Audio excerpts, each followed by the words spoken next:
Hey everyone, welcome back to Bhardwaj classes.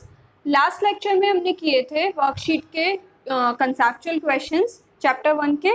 ठीक है, आज की क्लास में हम करेंगे अब न्यूमेरिकल क्वेश्चंस। ठीक है, तो अब देखते हैं numerical questions. Before starting I would like to request, if you are new to my channel then please subscribe my channel and hit the like button and comment on the video and share with your friends. So let's start numerical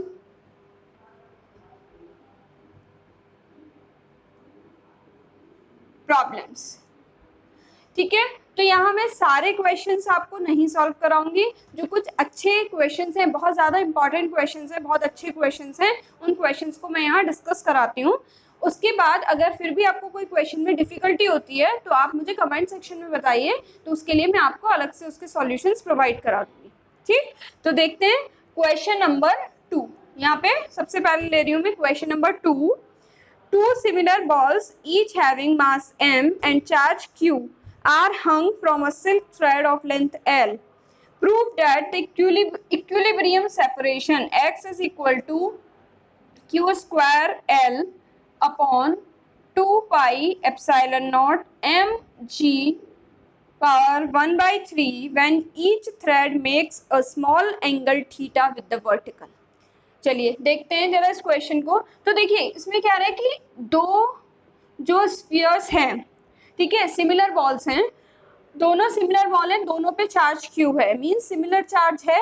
और similar charge है तो वो क्या करेंगे, एक दूसरे को repel करेंगे और वो हंग है। अगर आप ऐसे देखो, अगर मैं ऐसे दो बॉल्स को ऐसे हैंग कर दूं, तो अगर इन दोनों पे सिमिलर क्यू क्यू चार्ज है तो क्या ये इसी पोजीशन में रहेंगे? नहीं रहेंगे। क्यों नहीं रहेंगे? क्यों? क्योंकि इन दोनों के पास सिमिलर चार्ज है, तो ये एक दूसरे को रिपेल करेंगे। और जब ये रिपेल करेंगे तो क्या होगा, ये कुछ एक दूसरे से दूर जाएंगे। दूर जाएंगे तो कुछ इस तरह से एक कंडीशन आएगी जहां पर ये इक्विलिब्रियम में आ जाएंगे। जो सारे फोर्सेस हैं, इक्विलिब्रियम का मतलब क्या होता है, एक बॉडी पर लगने वाले सारे फोर्सेस का जो नेट रिजल्ट है, नेट सम है, वो क्या हो जाए, जीरो हो जाए। तो इसी तरीके से जब इन बॉल्स पे लगने वाले सारे फोर्सेस का नेट रिजल्ट जीरो हो जाएगा तो ये कुछ इक्विलिब्रियम की पोजीशन में आ जाएंगे। ये कुछ इस तरह से इक्विलिब्रियम की पोजीशन में आ गए। और यहाँ पर इनके बीच का जो सेपरेशन है वो है x। ये हमें प्रूव करना है कि x will be equal to this. चलिए देखते हैं कौन कौन से फोर्स लग रहे हैं। तो सबसे पहले तो क्योंकि इनमें कुछ मास है तो क्या होगा, एक वेट लगेगा। वेट कैसे लगता है, वर्टिकली डाउनवर्ड। यहाँ वर्टिकली डाउनवर्ड वेट लगेगा। क्योंकि किसी थ्रेड से हैंग है तो आपको पता है टेंशन लगता है T। ये एंगल बना रहे हैं थीटा। ठीक, चलो। और क्योंकि ये दोनों सिमिलर चार्जेस हैं इन दोनों बॉल्स पे, तो ये रिपेल करेगा इसको, और जब रिपेल करेगा तो कुछ फोर्स ऑफ रिपल्शन लगेगा इस डायरेक्शन में। ठीक है, इतनी बात समझ में आ गई। 3 फोर्सेस लग रहे हैं, mg टेंशन और फोर्स ऑफ रिपल्शन। ये एंगल थीटा है तो देखो ये वाला एंगल भी थीटा होगा। ये अब मैं यहाँ पर अगर इसको देखूं, ये mg है, ठीक है, तो यहाँ पर जो होगा ये क्या होगा, mg cos थीटा। इसको हमने रिजॉल्व कर लिया और कुछ इस तरह से लगेगा। ठीक है, और इधर क्या हो जाएगा, mg sin थीटा। यहाँ पे है फोर्स ऑफ रिपल्शन। ये दोनों अब ये इक्विलिब्रियम की कंडीशन में, इसका मतलब क्या है कि जो टेंशन है, टेंशन ने किसको बैलेंस कर लिया है, mg cos थीटा को बैलेंस कर लिया। और इस mg sin थीटा ने किसको बैलेंस करा है, फोर्स ऑफ रिपल्शन को। तभी ये क्या हो पाएगा, इक्विलिब्रियम में हो पाएगा। तो यहाँ पर mg sin theta is equal to force of repulsion.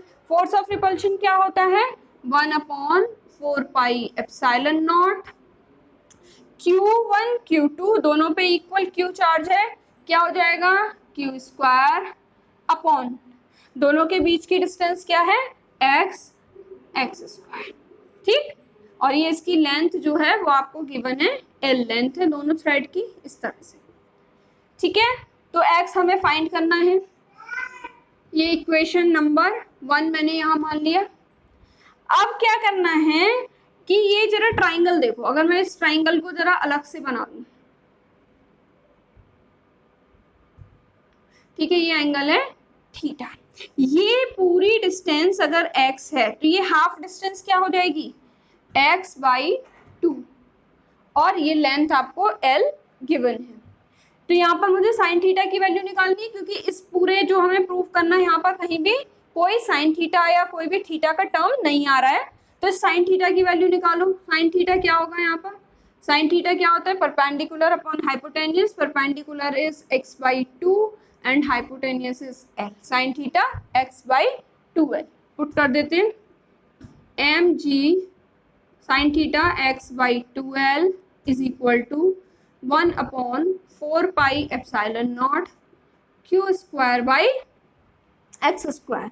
X के टर्म एक तरफ ले लो, बाकी सबको एक तरफ ले लो, तो x into X square X cube, ये इधर जाएगा 1 upon 4 pi epsilon naught Q square into 2l upon M G. 2 से ये वाला 2 cancel, X cube is equal to Q square l upon 2 pi epsilon naught M G. Cube root ले लेते हैं, ये हो जाएगा x is equal to Q square l 2 pi epsilon naught M G की पावर 1/3। ठीक है, क्लियर हो गया, ये आपका क्वेश्चन नंबर 2। चलिए नेक्स्ट क्वेश्चन देखते हैं, क्वेश्चन नंबर 3। बहुत ही अच्छा क्वेश्चन है।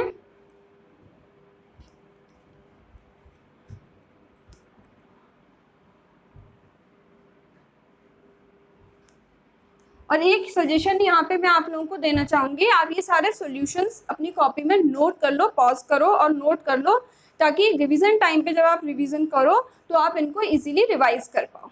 ठीक है, चलिए क्वेश्चन नंबर 3।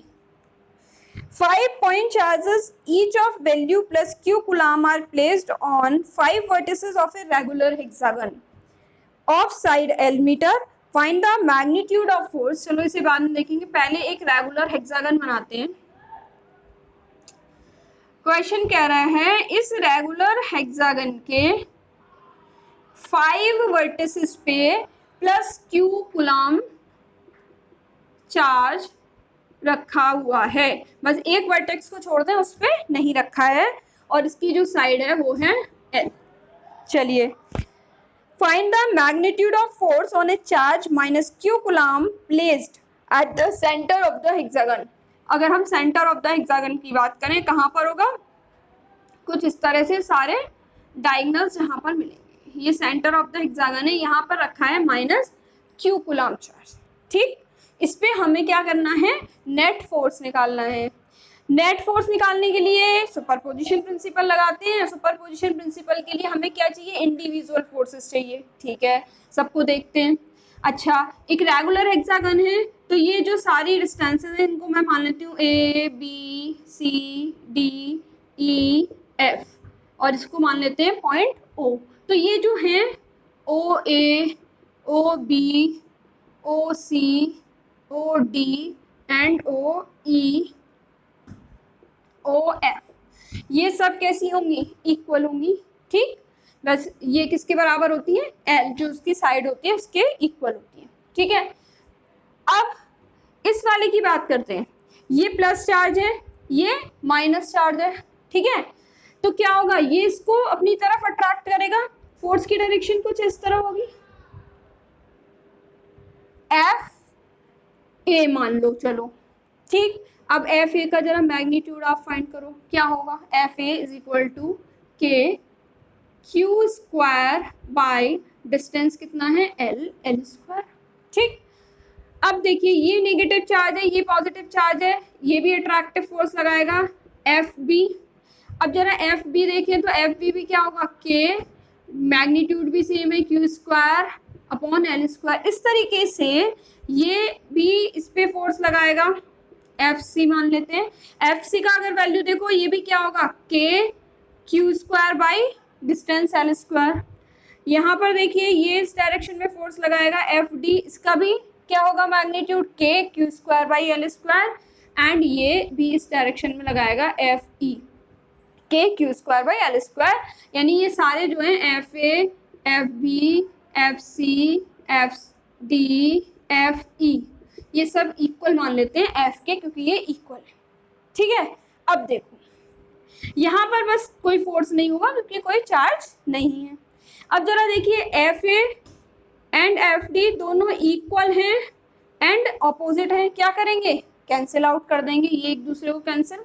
सिमिलरली ये दोनों इक्वल एंड अपोजिट है, ये कैंसिल, सिर्फ क्या होगा, एक फोर्स बचेगा, ये एक दूसरे को कैंसिल कर देंगे, ये एक दूसरे को कैंसिल कर देंगे, सिर्फ एक फोर्स बचेगा जो कि किस डायरेक्शन में होगा, सी की तरफ होगा, इसमें अलोंग ओ सी। ठीक है, तो नेट फोर्स जो बचा वो क्या होगा, एफ सी के इक्वल, एफ ए ने एफ डी को कैंसिल कर दिया, एफ बी ने एफ ई को, बचा क्या, एफ सी, जो कि किसके इक्वल है, के Q square by L square. ठीक है, समझ में आ गया। तो क्या है, अगर कोई रेगुलर आपको पॉलीगन दिया है, हेक्सागन दिया है, ऑक्टागन दिया है या स्क्वायर दिया है, ठीक, उसमें अगर ऑड नंबर ऑफ वर्टिसेस पे चार्ज रखा है और कोई एक ऐसा है जो नहीं है, तो क्या होगा, हमेशा 1 के बराबर बचेगा, बाकी कैंसिल हो जाएंगे। और अगर यहाँ पर भी चार्ज होता तो क्या होता, नेट फोर्स 0, क्योंकि सब एक दूसरे को कैंसिल कर देते। तो आप इसे एक ट्रिक भी समझ सकते हो, याद रख सकते हो, कंपटीशन में मिल सकता है, आईआईटी में आया हुआ क्वेश्चन है बहुत पहले, तो ये नीट में आपको मिल सकता है, ये एयरफोर्स में मिल सकता है। ठीक है, वहां पे आपको डायरेक्टली करना है, पूरा सॉल्व करने की जरूरत नहीं है। तो याद रखो कि जैसे हेक्सागन है और 5 पे दिया है, 1 पे नहीं दिया तो 1 बचेगा, 6 के 6 पे चार्ज रखा है तो 0 बचेगा। ठीक है, सिमिलरली ऑक्टागन है, 7 पे दिया, 7 पे चार्ज रखा है तो 1 के बराबर फोर्स बचेगा, और 8 पे रखा है तो 0 बचेगा। ठीक है, चलिए नेक्स्ट क्वेश्चन की तरफ बढ़ते हैं। क्वेश्चन नंबर 5 देखो, ये क्वेश्चन सेम क्वेश्चन मैंने आपको पहले ही करा रखा है लेक्चर नंबर 4 में, तो उसका लिंक आपको डिस्क्रिप्शन बॉक्स में भी मिल जाएगा और ऊपर आई बटन में भी मिल जाएगा, आप वहां से देख सकते हो। ठीक है, चलिए उसके बाद है next question number 7। Question number 7 आपको एक चार्ज्ड रिंग की एक्सिस पे इलेक्ट्रिक फील्ड निकालना है। इस पे मैंने एक सेपरेट वीडियो बनाया है जो आप लेक्चर नंबर 14 है आपका, तो आप उसको भी देख सकते हो, लिंक अगेन डिस्क्रिप्शन में भी मिल जाएगा। ठीक है, नेक्स्ट देखते हैं क्वेश्चन नंबर 9।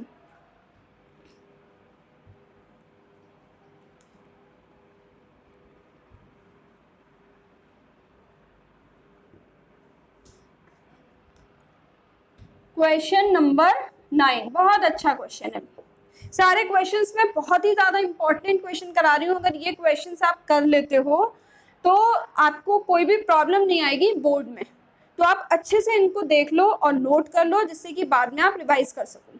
ठीक, a spherical conducting shell of inner radius r1, ये शेल है, इसकी इनर रेडियस है r1 and outer radius r2।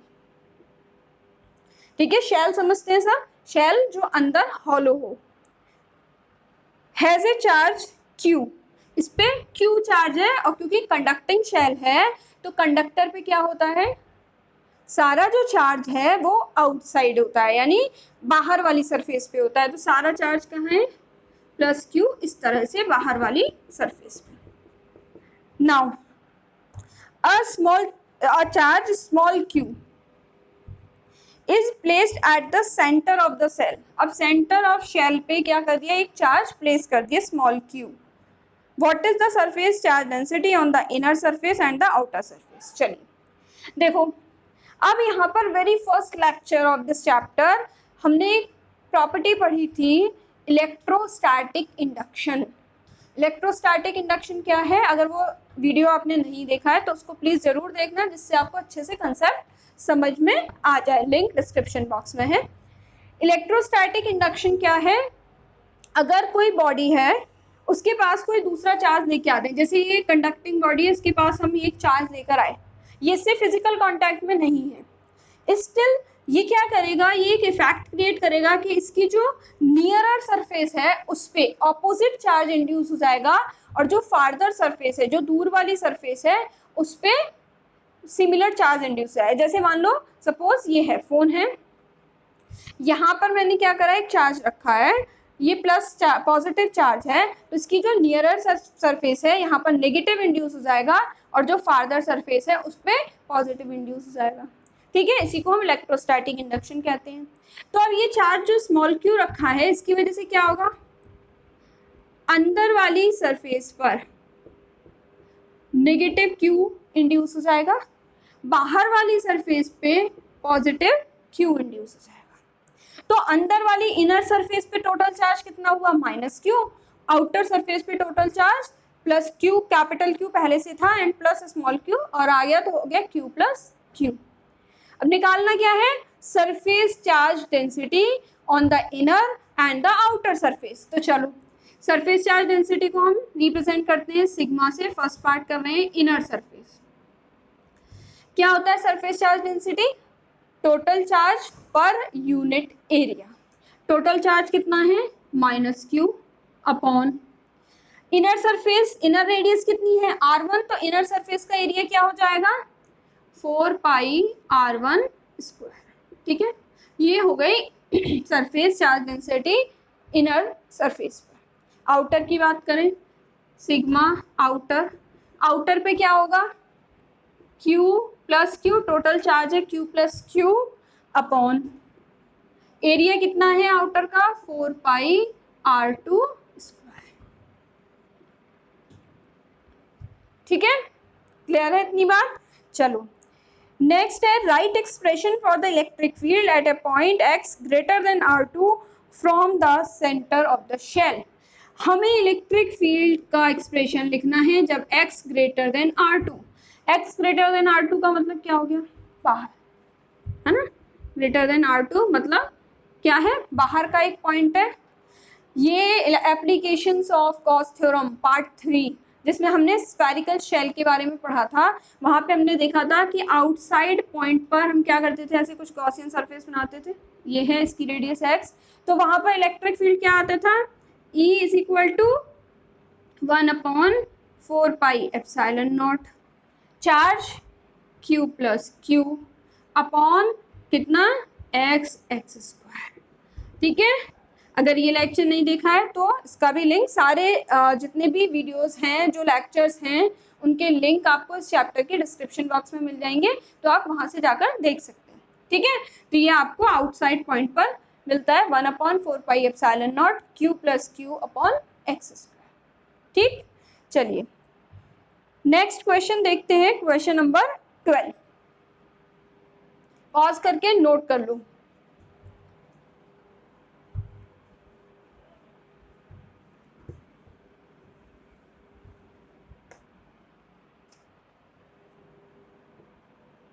Question number 12. A point charge plus 10 microcoulomb is at a distance 5 centimeter directly above the center of a square of side 10 centimeter. देखिए यहाँ पे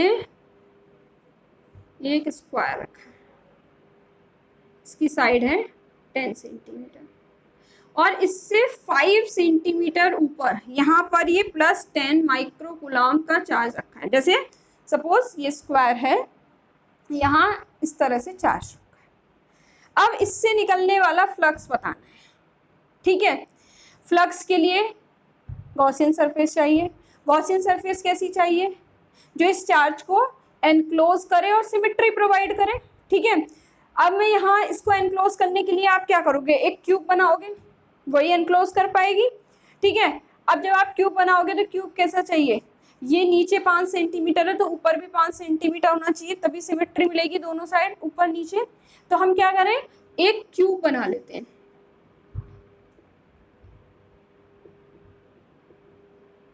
ठीक है,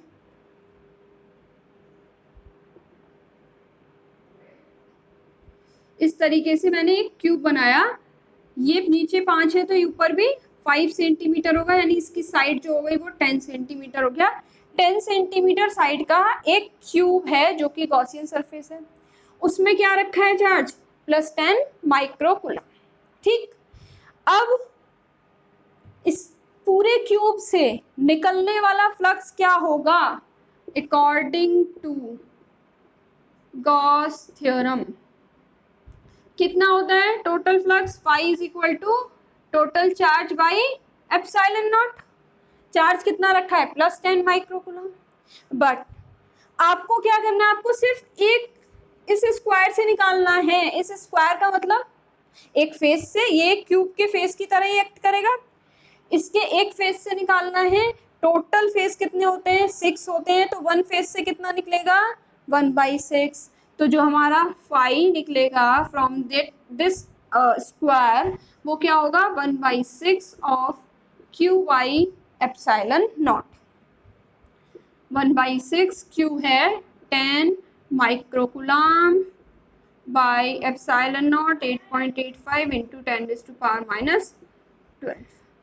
इस तरीके से आप इसको सॉल्व कर सकते हैं और आपको आंसर मिल जाएगा। बहुत अच्छा क्वेश्चन है, एनसीईआरटी का क्वेश्चन है ये, और बोर्ड में आया हुआ है कई बार।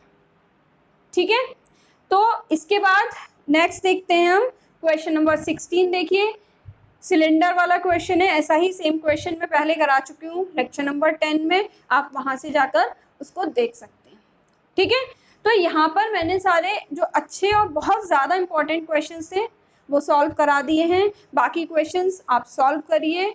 इसके अलावा भी आपको कोई परेशानी आती है तो please let me know in the comment section. I will provide you solution of these questions. Okay, thank you.